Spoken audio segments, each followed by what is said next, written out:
नमस्कार दोस्तों, जी academy channel पे आप सभी लोगों का एक बार फिर से स्वागत है।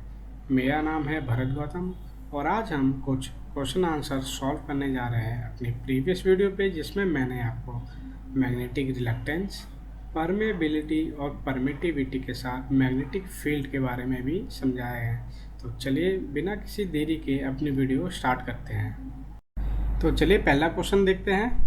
Reciprocal of reluctance is. तो देखिए रिलक्टेंस को हम आर एम से डिनोट करते हैं, इसी को हम एस भी बोल देते हैं। ये हमारा हो जाता है रिलक्टेंस। देखिए रिलक्टेंस जो मैग्नेटिक फील्ड के अंदर होता है, मैग्नेटिक सर्किट के अंदर, ये एनालॉग होता है रेजिस्टेंस के इलेक्ट्रिक के अंदर। इलेक्ट्रिक सर्किट होता है उसके एनालॉगस होता है, और जो रिलक्टेंस होता है वो हमारा मैग्नेटिक सर्किट के अंदर एनालॉगस होता है। तो हमारा अगर रेसिप्रोकल करते हैं 1/Rm का, तो ये हमारा हो जाता है परमियंस। तो उस हिसाब से हमारा ऑप्शन तो ए है, सही करेक्ट ऑप्शन है। अब ये देखते हैं बाकी तीनों ऑप्शंस को हम।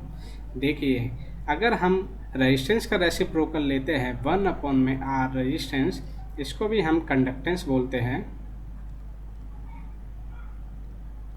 तो देखिए कंडक्टेंस तो सिर्फ रेजिस्टेंस का अगर रेसिप्रोकल होता है हम उसको कंडक्टेंस बोल लेते हैं। और अगर हम इम्पीडेंस को देखते हैं, देखिए इम्पीडेंस हम जेड से डिनोट करते हैं इम्पीडेंस को। और अगर हम रेसिप्रोकल करते हैं 1/Z को, इसको हम डिनोट करते हैं वाई से। वाई को बोलते हैं एडमिटेंस। देखिए 1/Z जो हमारा आता है, रियल और इमेजिनरी पार्ट को अगर हम डिस्ट्रीब्यूट करें तो रियल पार्ट को हम जेड से डिनोट करते हैं और इमेजिनरी पार्ट को हम बी से डिनोट करते हैं। तो यहाँ पे जो जेड है इसको हम बोलते हैं कंडक्टेंस, और जो हमारा ये बी है इसको बोलते हैं ससेप्टेंस। तो देखिए एडमिटेंस का जो इमेजिनरी पार्ट होता है उसको बोलते हैं ससेप्टेंस, और एडमिटेंस का जो रियल पार्ट होता है उसको बोलते हैं हम कंडक्टेंस। तो इन एडमिटेंस की जो यूनिट होती है साइमेंस होती है। देखते हैं अपने दूसरे क्वेश्चन को। When the area of cross section of material increases what happen to reluctance. तो देखिए रिलक्टेंस का जो हमारा फॉर्मूला होता है Rm equal to 1/μ0 into μr into में length of material use in a magnetic circuit upon में क्रॉस सेक्शनल एरिया।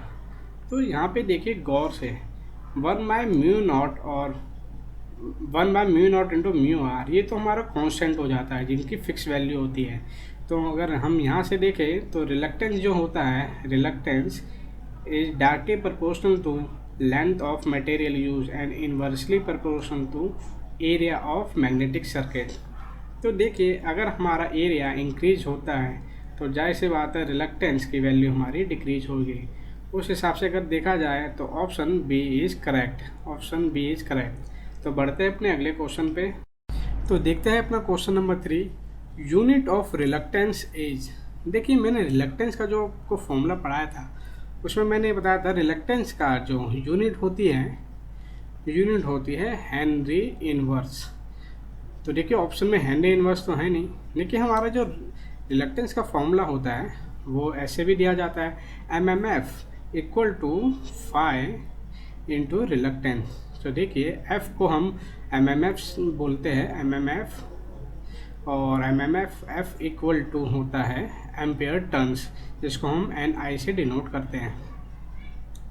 तो देखिए अगर हम RM निकालें यहाँ से, RM हो जाएगा हमारा F अपॉन में फाई, और अगर हम F ले तो N इंटू आई अपॉन में फाई। तो इसकी अगर हम यूनिट देखेंगे तो देखिए ये हो गया एम्पेयर, ये हो गया टर्न्स। तो एम्पेयर टर्न्स अपॉन में देखिए फाई है, फाई जो होता है वो हमारा होता है वेबर, क्योंकि फ्लक्स हमारी वेबर की यूनिट, वेबर से हम डिनोट करते हैं, इसकी यूनिट वेबर होती है। तो एम्पियर टर्न्स पर वेबर इसकी हो जाएगी रिलक्टेंस की यूनिट। तो देखिए ऑप्शन यहाँ पे देखिए टर्न्स का कुछ जिक्र नहीं है, तो इसके अंदर कोई एरर है, तो मेरे ख्याल से ये हो सकता है एम्पेयर टर्न्स। तो चलो ऑप्शन में से कोई नहीं तो हम ई ऑप्शन ले लेते हैं। तो एम्पेयर टर्न पर वेबर इज करेक्ट आंसर। तो चलिए बढ़ते हैं अपने अगले क्वेश्चन पर। तो चलिए अपना क्वेश्चन नंबर 4 देखते हैं। Calculate the reluctance when the magnetomotive force is 10 ampere turns and flux is 5 weber. तो देखिए हमारा इसमें मैग्नेटोमोटिव फोर्स एमएमएफ जो दिया हुआ है, इसको हम एफ से डिनोट करते हैं, ये दिया हुआ है 10 एम्पेयर टर्न्स। तो इसकी वैल्यू हमारी 10 हो गई। और इसके अंदर दिया हुआ है फ्लक्स 5 दिया हुआ है 5 वेबर। अब इसने रिलक्टेंस पूछा है, तो देखिए एफ का जो फॉर्मूला होता है वो होता है 5 इंटू आर एन। तो रिलक्टेंस यहाँ से हम निकालेंगे तो एफ अपॉन 5 हो जाएगा। तो देखिए एफ की वैल्यू हमारे को 10 दे रखी है और फ्लक्स की वैल्यू 5 दे रखी है। 5 2 या 10, तो रिलक्टेंस जो हमारा आएगा वो आएगी 2 वैल्यू। तो देखते हैं इसकी unit ampere turns per weber होती है, तो इसकी देखते हैं। तो देखते ऑप्शन नंबर डी इसमें मैच कर रहा है, कि इसकी यूनिट जो है एम्पेयर टर्न पर वेबर। तो देखिए एम्पेयर टर्न पर वेबर है, कभी कभार ऑप्शन में मैच नहीं करता, लेकिन चारों ऑप्शन में से ऑप्शन तो डी ही आएगा हमारा। तो एमसीक्यू क्वेश्चन में तो ऐसे ही हमें सॉल्व करने होंगे। तो ऑप्शन नंबर डी हमें देखना, ये सही है। बस की यूनिट जो होती है एम्पेयर टर्न्स पर वेबर होनी चाहिए थी। तो चलिए बढ़ते हैं अपने अगले क्वेश्चन पर। चलो देखते हैं अपना question number 5। In order to obtain a high value of capacitance, the permittivity of dielectric medium should be used। मतलब कैपेसिटेंस की अगर हमें वैल्यू बढ़ानी है तो उसका डाइलेक्ट्रिक मीडियम का परमिटिविटी कम होनी चाहिए, ज़्यादा होनी चाहिए, 0 होनी चाहिए या यूनिटी होनी चाहिए। तो चलिए देखते हैं कैपेसिटर का formula. Capacitor C equal to E naught into A R into area by distance of parallel plate. तो देखिए यहाँ पे कैपेसिटेंस में अगर हमारी जो डाइलेक्ट्रिक मीडियम है, डाइलेक्ट्रिक मीडियम ए आर, जो हमारा ये रिलेटिव परमिटिविटी होती है हमारी डाइलेक्ट्रिक मीडियम की, ये ए आर अगर ये हमारी बढ़ेगी तो जाहिर सी बात है, अगर ये हमारा बढ़ रहा है ए आर तो कैपेसिटेंस की वैल्यू भी बढ़ेगी। तो ध्यान रखिएगा, in order to obtain a high value of capacitance the permittivity of dielectric medium should be high. तो ऑप्शन बी इज करेक्ट। चलिए अब हम अपने नए क्वेश्चन नंबर 6 पे बढ़ते हैं। What is relative permittivity when actual permittivity is 4। तो देखिए ये जो ई होता है ये होता है ई नॉट इंटू ई आर। तो देखिए जो ई होता है ये होता है एक्चुअल परमिटिविटी, ई नॉट होता है एब्सोल्यूट परमिटिविटी, और जो ई आर होता है ये होता है रिलेटिव परमिटिविटी। देखिए इसके अंदर हमसे पूछा है रिलेटिव परमिटिविटी, ये पूछा गया है। तो एक्चुअल की वैल्यू हमें दे रखी है, actual E equal to E naught into E R, हमसे पूछा गया E R equal to E by E naught. ये हो जाएगा देखिए 4 अपॉन में ई नॉट की वैल्यू होती है 8.85 इंटू 10 की पावर -12। तो चलिए इसको कैलकुलेटर में फीड करते हैं। 4 डिवाइडेड बाय 8.85 इंटू 10 की पावर -12, तो हमारा ये वैल्यू आ जाती है 4.519 इंटू 10 की पावर 11। तो चलिए देखते हैं कोई आंसर हमारा मैच करता है कि नहीं। क्योंकि ये हमारा आंसर ये -11 है, ये देखिए हमारा ऑप्शन सी मैच करता है 4.57, और यहाँ पे 4.519 आ रहा है, लेकिन इंटू 10 की पावर 11। तो देखिए हमारा 10 की पावर 11 हमारे सिर्फ सी ऑप्शन पे आ रहा है, तो option C is correct answer. देखिए ऑप्शन सी में 4.57 आ रहा है, तो ये नियर बाय वैल्यू है, और बाय द वे चारों ऑप्शन हमारे 4.57 से ही मैच खा रहे हैं, तो option C is correct answer. बढ़ते हैं अपने अगले क्वेश्चन पे। तो देखते हैं question number 7। Find a flux content by material when flux density is 11.7 tesla and the area unit is 2 unit। तो तो इसके अंदर फ्लक्स पूछा गया है हमसे। इसके अंदर फ्लक्स डेंसिटी जो कि बी होता है उसकी वैल्यू दे रखी है 11.7 टेस्ला, और जो एरिया की यूनिट दे रखी है वो दे रखी है 2 यूनिट। तो देखिए इसका जो फॉर्मूला होता है flux density equal to flux per area, ये हमारा फॉर्मूला होता है। तो हमसे इसके ना फाई की वैल्यू पूछी गई है, तो फाई हो जाएगा बी इंटू ए। तो हमारे पास बी की वैल्यू दे रखी है 11.7 और एरिया की वैल्यू दे रखी है 2। तो चलिए इसकी वैल्यू निकालते हैं। 7 2 जा 14, यहाँ पे 2 और 3 2, तो देखिए 23.45 की वैल्यू आ जाएगी। तो ठीक है,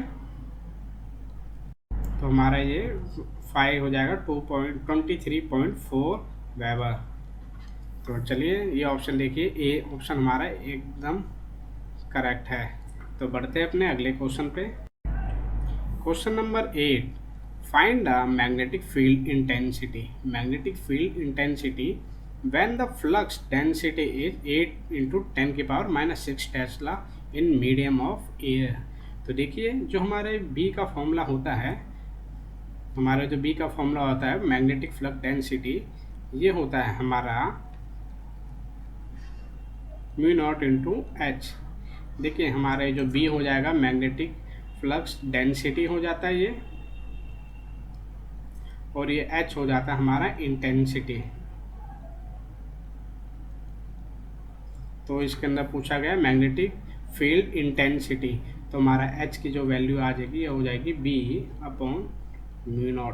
तो चलिए B की वैल्यू इसमें हमें दे रखी है 8 × 10⁻⁻6, और μ0 कांस्टेंट होता है, वो होता है 4π × 10⁻⁻7। तो चलिए इसको हम कैलकुलेटर की मदद से सॉल्व करते हैं। 8 × 10⁻⁻6 डिवाइडेड बाय 4π × 10⁻⁻7, जो कि हमें वैल्यू देता है 6.366। ये H की वैल्यू हो जाती है। चलो देखते हैं हमारे H जो इंटेंसिटी है ये ऑप्शन से मैच हो रहा है कि नहीं। देखिए 6.36, ये ऑप्शन ए मैच कर रहा है इससे, तो option A is correct answer. बढ़ते हैं अपने अगले क्वेश्चन पे। Find the magnetic flux density when a flux of 28 unit is enclosed in an area of 15 centimetre. देखिए बी का जो फॉर्मूला होता है वो होता है 5/A, flux per area enclosed. तो देखिए बी हमें निकालना है, 5 हमें दे रखा है 28 यूनिट, और हमारे को एरिया दे रखा है 15 सेंटीमीटर। तो देखिए 15 सेंटीमीटर जो कि जो हमारा साइज होता है मीटर के अंदर ही हम लेते हैं, सेंटीमीटर में नहीं लेते। तो इसको हम 10⁻⁻2 से मल्टीप्लाई कर देंगे, या फिर डेसिमल को साइड कर देंगे तो 0.15 मीटर हो जाएगा एरिया इसका। हालांकि एरिया ये स्क्वायर में होना चाहिए, लेकिन जो भी है ठीक है। तो अगर हम इसको ये देखेंगे तो b की वैल्यू हो जाएगी 28/0.15। इसको डेसिमल यहाँ पे रखेंगे तो 2 डेसिमल आएगा। तो इसको सॉल्व करेंगे तो 15 को इससे वो काटेंगे तो आएगा 1, और ये हो जाएगा 8 6 पॉइंट समथिंग, तो मेरे ख्याल से 186.66 समथिंग का आंसर आ रहा है। तो बी की वैल्यू हो जाएगी 186.66। तो देखिए हमारा ये ऑप्शन बी मैच कर रहा है अब मेरे ऑप्शन से, तो option B is correct answer. तो बढ़ते हैं अपने अगले क्वेश्चन पे। अपना अगला क्वेश्चन देखते हैं, question number 10। As the magnetic field strength increases, reluctance के ऊपर क्या फ़र्क आएगा। तो चलिए इसका एक बार हम फॉर्मूला देख लेते हैं। देखिए B = μ0 × H, magnetic flux density, ये μ0 और H हो जाएगा मैग्नेटिक फील्ड इंटेंसिटी या फिर स्ट्रेंथ। तो चलिए इसका आगे हम फॉर्मूला एक को देख लेते हैं। B = 5/A, ये भी हमें फॉर्मूला पता है। अब यहाँ से अगर हम 5 की वैल्यू निकालते हैं तो ये हो जाएगा B × A, ये हो गया। तो चलिए अब ये तो हमारे फॉर्मूला मिल गया। एक हमें रिलक्टेंस का निकालना है, तो रिलक्टेंस का भी हमें फॉर्मूला देखना पड़ेगा, जो कि MMF के जरिए आता है। MMF = 5 × RA। तो आर एम होगा ये। तो ये देखिए यहाँ से आर एम की वैल्यू आ जाएगी F/5। तो अगर हम रिलक्टेंस को और आगे फर्दर लिखेंगे तो F हमारा F हो गया, और फाई की वैल्यू हम यहाँ से लिख लेंगे, फाई हो जाएगा B/A। तो देखिए F तो हमारा MMF हो गया, और B की वैल्यू जो हमारी थी mu naught into H into A। ठीक है। अब ये देखिए, हमें मैग्नेटिक फील्ड इंटेंसिटी या फिर जिसको स्ट्रेंथ बोलते हैं, अगर ये इंक्रीज होगा तो हमारा रिलक्टेंस डिक्रीज होगा। देखिए H हमारा इंक्रीज होगा तो हमारा रिलक्टेंस डिक्रीज होगा। तो रिलक्टेंस जो है हमारा इन्वर्सली प्रोपोर्शनल है H के, या फिर हम इसको इन्वर्सली प्रोपोर्शनल बोल सकते हैं मैग्नेटिक फील्ड डेंसिटी के। तो हमारा इसके अंदर जो होगा H इंक्रीज होगा तो RM डिक्रीज होगा, तो रिलक्टेंस हमारा डिक्रीज होगा। तो option B is correct answer. तो दोस्तों, आपको कैसी लगी मेरी आज की वीडियो? आशा करता हूँ आपको वीडियो अच्छी लगी होगी। अगर वीडियो अच्छी लगी हो तो वीडियो को प्लीज़ लाइक कीजिएगा, अपने दोस्तों के साथ शेयर कीजिएगा। अगर आपको कोई भी मुझे फीडबैक देना हो तो नीचे कमेंट सेक्शन पे फीडबैक दीजिएगा। अगर आप चैनल पर नए हो तो चैनल को प्लीज़ सब्सक्राइब कीजिए, और साथ में बेल आइकन की नोटिफिकेशन को ऑन कर दीजिए। मेरा नाम है भरत गौतम। आपसे मिलता है अपनी नई वीडियो में। तब तक के लिए धन्यवाद और जय हिंद।